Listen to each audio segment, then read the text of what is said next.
మార్గశిర మాసం 5వ వారం పూజను ఏ విధంగా ఆచరించాలి అనేది ఇవాల్టి వీడియోలో మన వ్యూయర్స్ అందరికీ షేర్ చేయబోతున్నాను. హలో వ్యూయర్స్, ఎలా ఉన్నారు? మీరందరూ ఆనందంగా ఉండాలి అని మనస్ఫూర్తిగా కోరుకుంటూ welcome back to our channel. నేను మీ ఆంధ్ర అమ్మాయి నిర్మల. అదేంటి మార్గశిర మాసం అయిపోయింది కదా, మళ్ళీ మార్గశిర మాసం 5వ వారం పూజ అంటుంది అని అనుకుంటున్నారా? అవునండి, మీరు చెప్పింది కరెక్టే. మార్గశిర మాసంలో మనకు మొత్తం 4 వారాలు వస్తాయి. 5వ వారం అయితే రాదు. అయితే 5వ వారం మనము ధనుర్మాసంలో అయితే చేసుకుంటాం. కాబట్టి ధనుర్మాసంలో వచ్చే గురువారాన్ని మార్గశిర మాసం 5వ వారంగా పరిగణించి మార్గశిర మాసం 5వ వారంగా పూజను అనేది ఆచరిస్తాం. మార్గశిర మాసంలో పూజను ఆచరించలేకపోయాము అనుకున్న వాళ్ళు కూడా 5వ వారం తప్పనిసరిగా పూజను ఆచరించినా కానీ మంచి ప్రయోజనాలు అనేది కలుగుతాయి. మార్గశిర మాసంలో పూజను ఏ విధంగా ఆచరించాలి, ఏంటి, ఏ వారం ఏ విధమైన నైవేద్యాన్ని పెట్టాలి ఏంటి అనేది కూడా మన ఛానల్లో ప్రతి ఒక్క వీడియోను అప్లోడ్ చేస్తూనే ఉన్నాను. ఎవరైతే చూడని వాళ్ళు ఉన్నారో వారు ఒక్కసారి విజిట్ చేయండి. మార్గశిర మాసంలో పూజను ఎందుకు చేయాలి అనే విషయాలన్నీ కూడా మీకు క్లీన్ అండ్ క్లియర్గా అర్థమవుతాయి. మార్గశిర మాసం 5వ గురువారం రోజున మనము బ్రహ్మముహూర్త సమయంలోనే పూజను ఆచరించాలి. ఒకవేళ వీలు కుదరదు అనుకుంటే సాయంత్రం సమయంలో మీరు చక్కగా పూజను అనేది ఆచరించుకోవచ్చు. పూజను ఆచరించుకునే సమయంలో తప్పనిసరిగా ఇండ్లు వాకిలి మొత్తాన్ని శుభ్రం చేసుకునేసి చక్కగా గడపలను పసుపుతో అలంకరించి ఇంటి ముందు ముగ్గును ఏర్పాటు చేసుకునేసి పీఠంను ఏర్పాటు చేసుకునేసి పీఠం మీద చక్కగా ఒక వస్త్రాన్ని ఏర్పాటు చేసుకునేసి దాని మీదుగా 3 గుప్పెళ్ల బియ్యాన్ని ఏర్పాటు చేసుకునేసి అమ్మవారి చిత్రపటాన్ని ఏర్పాటు చేసుకోవాలి. మనము ధనుర్మాసంలో మార్గశిర మాసం 5వ వారం చేస్తున్నాం కాబట్టి మీ దగ్గర శ్రీ మహావిష్ణుని యొక్క చిత్రపటం ఉన్నా కానీ ఏర్పాటు చేసుకోండి. లేకపోతే శ్రీ మహావిష్ణువుని మనసులో ధ్యానిస్తూ కూడా అమ్మవారిని పూజ అనేది ఆచరించుకోవచ్చు. అమ్మవారి చిత్రపటానికి చక్కగా పసుపు, కుంకుమ, గంధం, బొట్లతోటి అందంగా అలంకరించుకోండి. నేను ఈ రోజున అమ్మవారికి గాజుల మాలతోటి, చామంతి, గులాబీ పువ్వులతోటి అమ్మవారిని అందంగా అలంకరించుకుంటున్నాను. అమ్మవారికి ఇరువైపులా కూడా కుంకుమ, పసుపు బౌళ్లను ఏర్పాటు చేసుకోండి. ఇలా బౌల్స్ మనము కుంకుమ పసుపును ఏర్పాటు చేసుకోవటం వల్ల నిత్య సుమంగళిత్వాన్ని ప్రసాదించమని అమ్మవారిని మనం కోరుకోవటం అని అర్థం. ఈ కుంకుమ పసుపును మనము నిత్యము ధరించడానికి కూడా ఉపయోగించుకోవచ్చు. ఏ పూజ చేసినా, ఏ వ్రతం చేసినా ముందుగా గణనాథుని ఆరాధించాలి. పసుపుతో చేసిన గణేశుని కానీ విగ్రహాన్ని కానీ ఏర్పాటు చేసుకోండి. మీ దగ్గర లక్ష్మీ అమ్మవారి విగ్రహం కానీ రూపు కానీ ఉంటే దాన్ని చక్కగా పీఠం మీద ఏర్పాటు చేసుకోండి. పీఠం మీద చక్కగా ఇలా బియ్యాన్ని ప్లేట్లో ఏర్పాటు చేసుకునేసి 3 గుప్పెళ్ళు కానీ 5 గుప్పెళ్ళ బియ్యాన్ని కానీ ఏర్పాటు చేసుకునేసి ఇందులో కుంకుమ పసుపును ఏర్పాటు చేసుకునేసి అమ్మవారి విగ్రహాన్ని కానీ రూపును కానీ ఏర్పాటు చేసుకోండి. మీ దగ్గర విగ్రహం కనుక రూపు కనుక లేకపోతే అమ్మవారి చిత్రపటానికి పూజను అనేది ఆచరించుకోవచ్చు. కామాక్షి దీపం ఉంటే కామాక్షి దీపాన్ని కూడా పూజలో ఏర్పాటు చేసుకోండి. కామాక్షి దీపానికి దీపం వెలిగించిన తర్వాత గంధం, కుంకుమ బొట్లను ఏర్పాటు చేయడం వీలు కుదరదు కాబట్టి కామాక్షి దీపానికి ముందుగానే గంధం, కుంకుమ బొట్లను ఏర్పాటు చేసుకోండి. అలానే పూజకు కావలసిన ప్రమిదలను కూడా సిద్ధం చేసుకోండి. ప్రమిదలలో నూనెను వడ్డించి వత్తిని వేసి దీపారాధనకు సిద్ధం చేసుకోండి. ఈ రోజున ప్రత్యేకించి ఆవు నెయ్యితోటి దీపారాధన చేస్తే చాలా మంచిది. ఈ రోజున మార్గశిర మాసం గురువారం రోజున అమ్మవారికి ప్రత్యేకంగా ఆవు పాలతో చేసిన నైవేద్యాలను, అలానే ఆవు నేతితో చేసిన నైవేద్యాలను నైవేద్యంగా ఏర్పాటు చేసుకుంటారు. వీలు కుదిరితే మీకు ఆవు పాలు నైవేద్యానికి, అలానే ఆవు పెరుగుతోటి పంచామృతంతోటి అమ్మవారికి అభిషేకం, ఇలా మీకు వీలు కుదిరితే ఆవు పాలు, పెరుగు వీటన్నిటితోటి అభిషేకం చేసుకుని నైవేద్యాలు తయారు చేయండి. లేకపోతే మీకు వేటితో అయితే వీలు కుదురుతుంది అనుకుంటున్నారో వాటితోటి అమ్మవారి పూజను అనేది చేసుకోండి. దీపాలను చక్కగా ఏకచక్ర హారతితో కానీ సుగంధభరితమైన అగరబత్తులతో కానీ దీపాలను వెలిగించుకోండి. ఏ పూజ చేసినా, ఏ వ్రతం చేసినా ముందుగా విఘ్నేశ్వరుని పూజించాలి. విఘ్నాలను తొలగించమని విఘ్నేశ్వరునికి ముందుగా షోడోపచార పూజ కానీ పంచోపచార పూజ కానీ ఆచరించండి.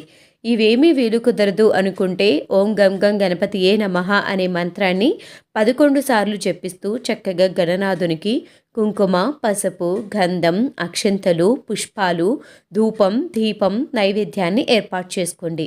నైవేద్యంలో చిన్న బెల్లం ముక్కను ఏర్పాటు చేసుకున్నా సరిపోతుంది. లేకపోతే పండును కూడా ఏర్పాటు చేసుకోండి. ముందుగా గణనాథునికి పూజను ఆచరించి తర్వాత అమ్మవారిని పూజలోకి ఆహ్వానం పలకాలి. దీపాలను వెలిగించుకున్నాం కదా, దీపాలను కూడా నమస్కారం చేసుకునేసి దీప పూజ కూడా చేసుకోవాలి. కాబట్టి దీపాలకు గంధం, కుంకుమ బొట్లను ఏర్పాటు చేసుకునేసి పుష్పాక్షంతలను ఏర్పాటు చేసుకుంటూ దీపం జ్యోతి పరబ్రహ్మ స్వరూపియే నమః అనే మంత్రాన్ని జపిస్తూ దీపాలకు నమస్కారం చేసుకోవాలి. ఇలా చక్కగా దీపం పూజ చేసుకోవాలి. కామాక్షి దీపాన్ని ఏర్పాటు చేసుకున్నాం కదా, కామాక్షి దీపానికి ముందుగానే బొట్లు పెట్టుకున్నాం కదా. అయితే ఇప్పుడు కామాక్షి దీపానికి పూజ ఏ విధంగా చేసుకోవాలి అంటే, అక్షంతలను పుష్పాలను ఏర్పాటు చేసుకునేసి దీపం జ్యోతి పరబ్రహ్మ స్వరూపియే నమః అనే మంత్రాన్ని జపిస్తూ దీపానికి నమస్కారం చేసుకోండి. ఈ విధంగా దీప పూజ కూడా పూర్తి చేసుకునేసి లక్ష్మీ అమ్మవారిని కూడా పూజలోకి ఆహ్వానం పలకాలి. అమ్మవారికి షోడోపచారాలతో కానీ పంచోపచారాలతో కానీ పూజను ఆచరించండి. ఇవేమీ మాకు పూజ చేసుకోవటం తెలియదు, ఆచరించటం కూడా రాదు అనుకుంటే శ్రీమాత్రే నమః అనే మంత్రాన్ని జపించటం అందరికీ వస్తుంది కదా. అమ్మవారిని శ్రీమాత్రే నమః లేకపోతే మీకు వచ్చిన ఏదో ఒక నామాన్ని జపిస్తూ అమ్మవారికి చక్కగా గంధం, కుంకుమ, పసుపు, అక్షంతలు, పుష్పాలను ఏర్పాటు చేసుకోండి. ఇక్కడే మనము అమ్మవారికి ధూపాన్ని వేసి అలానే కర్పూర హారతిని ఇవ్వచ్చు.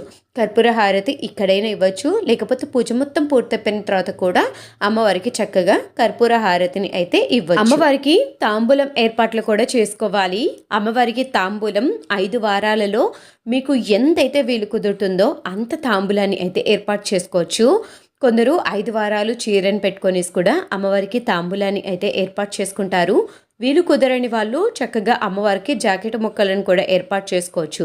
2 జాకెట్ ముక్కలు, ఒకవేళ అది కూడా వీలు కుదరదు అనుకుంటే 2 తమలపాకులు, 2 వక్కలు, 2 అరటి పండ్లను కూడా అమ్మవారికి తాంబూలంలో ఏర్పాటు చేసుకునేసి అమ్మవారికి తాంబూలంని అయితే ఇవ్వాలి.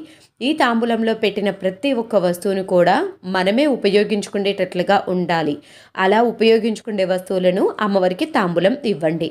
నేనైతే ఈరోజు అమ్మవారికి తాంబూలంగా 2 ఆకులు, 2 వక్కలు, 2 జాకెట్ ముక్కలను, పండ్లను, గాజులను, పుష్పాలను ఏర్పాటు చేసుకునేసి అమ్మవారికి తాంబూలం ఏర్పాట్లయితే చేసుకుంటున్నాను. 5 వారాలలో మీకు వీలు కుదిరితే ఏదో ఒక వారం చేసుకోవచ్చు అని చెప్పాను కదా. అయితే ఈ లాస్ట్ వచ్చే 5వ వారం ఎవరైతే ఈ మార్గశిర మాసంలో పూజను ఆచరించిన వాళ్ళు ఉంటారో వారు తప్పనిసరిగా పూజను ఆచరించండి. చాలా మంచి ప్రయోజనాలు కలుగుతాయి. మార్గశిర మాసంలో మనము ఏ పూజను ఆచరించినా కానీ చాలా మంచిది. అందులో మార్గశిర గురువారాల వ్రతాన్ని ఆచరించటం వల్ల పుట్టింటికి, అత్తింటికి, ఇరువురికి మేలు జరుగుతుంది. మార్గశిర మాసం కథను కూడా మన ఛానల్లో ఆల్రెడీ అప్లోడ్ చేశాను. ఇంట్రెస్ట్ ఉన్న వాళ్ళు ఒక్కసారి విజిట్ చేయండి. మార్గశిర మాసంలో పూజను ఎందుకు ఆచరించాలి అనేది క్లియర్గా మీకు అర్థమవుతుంది.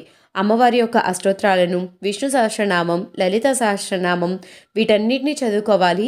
అలానే 5 గురువారాల వ్రతకథ అనేది ఉంటుంది. ఆ వ్రతకథను కూడా పూర్తిగా చదువుకునేసి అమ్మవారికి చక్కగా అష్టోత్తరాలను చదువుకుంటూ చిట్టి గాజులతో కానీ, కుంకుమ అర్చన కానీ, పుష్పాలతో కానీ అమ్మవారికి అర్చన చేసుకోవాలి. అమ్మవారి అష్టోత్తరాలన్నింటినీ చదువుకున్న తర్వాత 5వ వారం అమ్మవారికి ఏదో ఒక ప్రత్యేకమైన నైవేద్యాన్ని అనేది ఏర్పాటు చేస్తూ ఉంటాం కదా. అందులో భాగంగా 5వ వారం అమ్మవారికి ఏర్పాటు చేసుకుండే నైవేద్యం పూర్ణం బూరెలు. అమ్మవారికి 5వ వారం పూర్ణం బూరెలను ఏర్పాటు చేసుకునేసి నైవేద్యంగా సిద్ధం చేసుకోండి. ఒకవేళ నైవేద్యాన్ని తయారు చేయలేము అనుకుంటే చిన్న బెల్లం ముక్కను అమ్మవారికి ఏర్పాటు చేసుకొని కూడా అమ్మవారి పూజను అనేది ఆచరించవచ్చు. భక్తితో పూజ చేసుకోవాలి అనే భావన ఉండాలని, కానీ నైవేద్యము అలా పూజ చేశాం, ఇలా పూజ చేశాం అనే భావన అయితే మనసులో లేకుండా భక్తితో పూజ చేసుకోండి. అమ్మవారి అనుగ్రహం తప్పకుండా కలుగుతుంది.